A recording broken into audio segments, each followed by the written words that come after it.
L'accès à l'électricité est un droit pour tout Congolais conformément à l'article 48 de la Constitution de la République démocratique du Congo, tel que modifié et complété à ce jour. Pour y arriver, plusieurs défis sont à relever. C'est exactement pour échanger et analyser ces différents défis que Ressources Matters a organisé cet atelier qui a mis autour d'une table les experts étatiques et non étatiques du secteur de l'électricité en République démocratique du Congo. Avec la contribution de toutes les parties prenantes, Ressources Matters a voulu élargir le cadre de dialogue existant, non seulement pour analyser ces défis liés à l'électrification de la RDC, mais aussi et surtout en identifiant les pistes d'action prioritaires pour l'accélération d'un accès équitable et durable à l'énergie. C'est basant sur l'objectif de développement durable ODD 7 qui exige de garantir l'accès de tous à des services énergétiques fiables, durables et modernes à un coût abordable. Ressources Matters a incité les participants à identifier clairement les défis majeurs liés à l'électrification de la RDC 10 ans après la libéralisation du secteur. Pour enrichir les débats sur les différents défis qui minent l'électrification de la RDC, le ministre d'État au développement rural, Moïndo Nzangi, et la ministre déléguée à la francophonie, Bestine Kazadi, outre les responsables de l'Agence nationale de l'électrification et des services énergétiques en milieu rural et périurbain et l'autorité de régulation du secteur de l'électricité, ont été mises à contribution pour dénicher les défis qui bloquent l'électrification de la RDC. J'ai une grande responsabilité, mais puisque ce ministère qu'on ne connaît pas, à chaque fois que je prends la parole, je voudrais bien le faire connaître. Que fait le ministre du Développement rural? L'ordonnance portant les attributions des ministres dit ceci: le ministre du Développement rural, il a entre autres l'élaboration des politiques de développement du rural, l'encadrement des paysans pour la production agricole, la conduite des politiques de stratégie de développement, l'élaboration des techniques de forage manuel et de forage mécanique, l'organisation de la population rurale pour l'accroissement de la production agricole, l'équipement de l'espace rural, la coordination et l'intégration des programmes de développement en milieu rural, la promotion du bien-être social des populations en milieu rural, la promotion et le soutien à la pêche en milieu rural, et ce qui est plus important,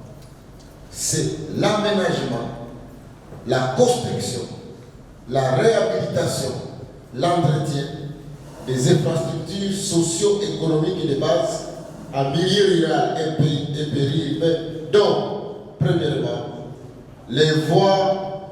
des dessertes agricoles et les cours d'eau. Pour la ministre déléguée à la francophonie, Bestine Kazadi, le défi de l'électrification de la RDC est immense, mais non insurmontable. Il est question de mettre sur pied une bonne politique tout en demeurant sur l'exigence des solutions respectueuses de l'environnement et ce, grâce à des partenariats durables en développant, par exemple, les énergies renouvelables ou en construisant des mini-réseaux solaires en milieux ruraux. C'est dans ce cadre que la coopération internationale, dont j'ai le privilège de conduire l'action, sous l'impulsion du chef de l'État et de la Première ministre, se déploie à mobiliser davantage des ressources extérieures en ce qui concerne les technologies, les infrastructures et la main-d'œuvre qualifiée pour des partenariats économiques dans le secteur de l'énergie et du développement rural. J'en appelle à une mobilisation générale des moyens publics et privés, y compris les partenaires extérieurs, afin de matérialiser l'électrification sur toute l'étendue de la République démocratique du Congo. L'investissement énergétique, inclusif et résilient constitue la voie cruciale vers un développement durable. Face aux enjeux de l'électrification du territoire national, la coopération internationale devrait jouer un rôle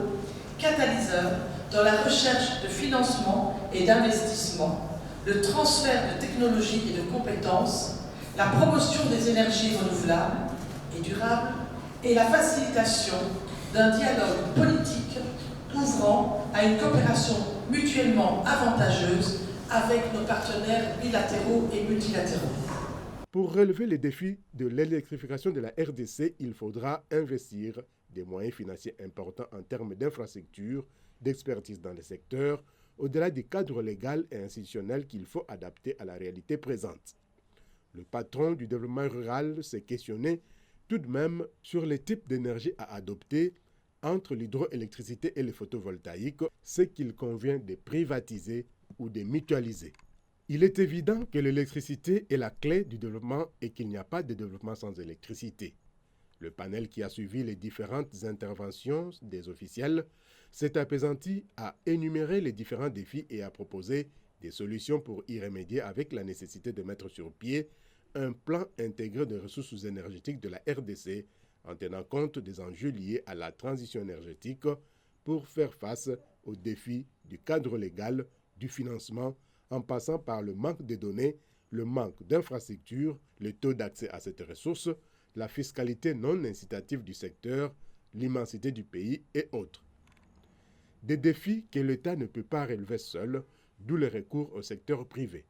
Cet atelier a eu le mérite d'examiner l'implication de la société civile dans le monitoring tout en définissant les pistes de solutions pour améliorer la coopération entre les parties prenantes et promouvoir des solutions innovantes et durables dans le secteur de l'électricité en RDC. Toutefois, le 7e objectif de développement durable de l'ONU est au centre des défis majeurs d'aujourd'hui, mais aussi des opportunités de demain.